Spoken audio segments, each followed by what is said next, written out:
Andy Ruiz Jr. is battling his way back to the top, and he's going to do it with a hardened battle bod. Just how much of a big transformation are we talking here? Didn't this already happen last year? Was this in preparation for a fight? And if so, how did it go for the big man? And what can we expect for him next? We'll be letting you in on all of the details as this video progresses, so be sure to stick around to the end. Let's get started. Who is Andy Ruiz Jr.? And what kind of career in boxing has he had? Andy Ruiz Jr. is a boxer that puts the heavy in heavyweight. A large man and a hard hitter for sure. He is nicknamed the Destroyer, although according to him, that actually predates his boxing days and harkens back to him constantly destroying things as a child. My dad would bring me a toy, and for some reason, I didn't really care about the toy.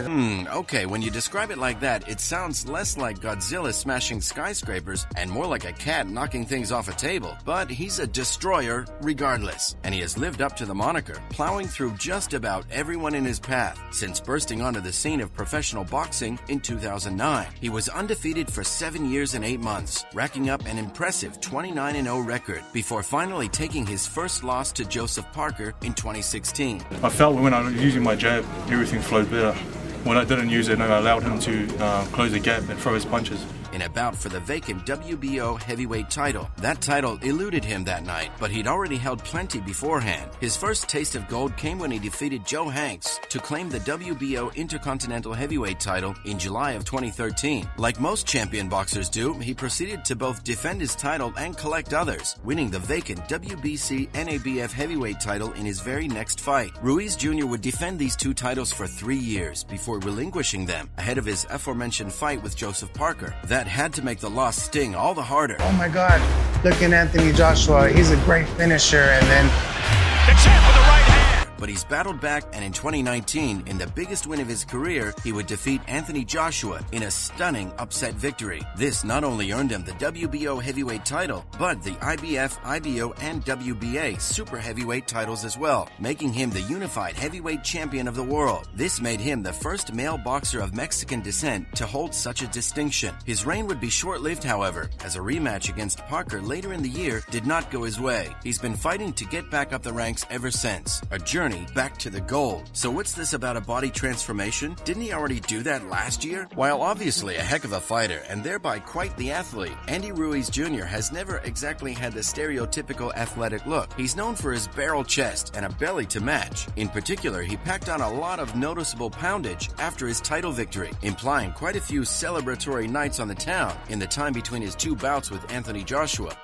If Ruiz Jr. is listening, I sure hope he realizes that I mean absolutely no offense when I say this. You know what, Tyson Fury, he wants to be relevant. He wants to be in the scene, you know? He made the look work. However, in recent appearances, he surprised fans and fellow fighters alike with a body transformation. He's still as large as a barge, but now he's a much more lean and deadly-looking barge. A barge with a six-pack. This analogy is just flying away from me. I apologize. After a 2-year hiatus from the sport, which of course included 2020, so there were a lot of reasons to not be fighting during that period, he came back in 2021 to face Chris Arreola and was slimmed down considerably from his previous appearance. Good, clean right hand. I dropped my hand a little bit. I was too overconfident. He was said to have lost about 2 stone, which is to say around 28 pounds, and it's clear he'd also been replacing fat with muscle as he looked considerably leaner. Now, a year later, he has taken things one step further. Now he's starting to get a lot more definition and sporting one of the largest six-packs you'll ever see.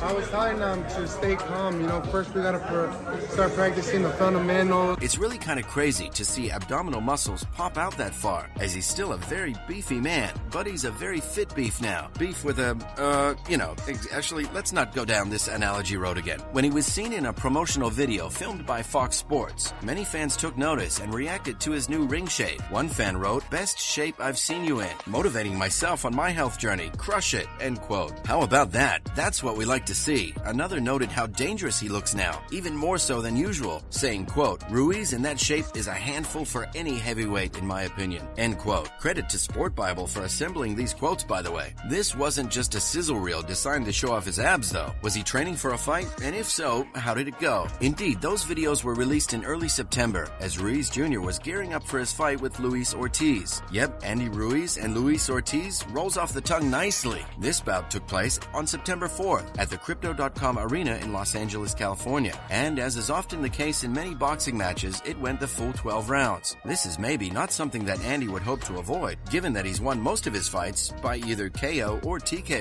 And in fact, both of his professional losses were both by decision. That's the kind of stat that motivates certain fighters to make sure these bouts never end up in the hands of the officials. This time around, though, the judges were with him. He won the fight by decision, but it did end up being a narrow win, getting by him by a few points. It left many asking why he didn't go for the KO when he seemed to have Luis on the ropes. He explained his more cautious approach, saying, quote, "Of course, because a dangerous fighter is when he's hurt, so that's when he's more vulnerable, and that's exactly what we did. When I knocked him down, I had to be safe and had to be cautious because he was coming back with punches." End quote. Indeed, the old Chinese proverb, "Corner a dog in a dead-end street and it will turn and bite." The same is definitely true for boxers I shan't be naming today. Ortiz did show a lot of toughness in this fight, getting up from 3 knockdowns over the course of these 12 rounds. Andy called him a veteran and said he was keeping his distance because he didn't want to get caught with something. He attributed his caution somewhat to the long layoff between fights. He explained that he really didn't want this to turn into the two of them trading knockdowns, so he went for the counterpuncher strategy to try and win on points, and that's indeed what happened. So what's next for Andy Ruiz Jr.? At the moment, Andy is either the number 4 or number 5 heavyweight in the world, depending on which ranking you're looking at. Either way, his stock is still pretty good these days. Admittedly, his victory over Ortiz could have served him better had he made it a little more convincing, but winning is the name of the game at the end of the day, and that's what happened. Lord knows, Floyd Mayweather blocked and grappled his way to decision wins for decades and made enough money to pay off the national debt in the process. But anyway, at the moment, his next fight is expected to be the winner of the upcoming match pitting former world heavyweight champion Deontay Wilder against Robert Helenius. Wilder is going to be a huge favorite in that fight, being that he's much more the headliner and held the title for a 5-year stretch. But Helenius does have the veritable puncher's chance, boasting a 31-3 record and having a number of titles to his name, including most recently the WBA Gold Heavyweight Championship. He's not exactly a tomato can. Wilder versus Helenius is going to go down on October 15th, 2022. While it's not official yet, every indication is that Andy Ruiz Jr. will be squaring off with whoever wins that bout, and this will most likely determine the next WBC mandatory challenger, an effective number 1 contenders match. In other words, Andy might just be one win away from getting a shot at the man himself, Tyson Fury. But that's a lot easier said than done. For now, he can only watch and prepare himself for what's to come. If the last 2 fights are any indication, he might just show up as the best version of himself to date by the time his next bout comes around. And that's all the time we have for today's video. What do you think of Andy Ruiz Jr.'s new look? Do you believe he's got what it takes to get that title back and maybe even have a lengthy run with it this time? Is it motivating you to try and shed some pounds as well? Are there any other athletes you'd like to see us do a similar style video on? Be sure to let us know your thoughts down in the comments below. And until next time, thanks for watching.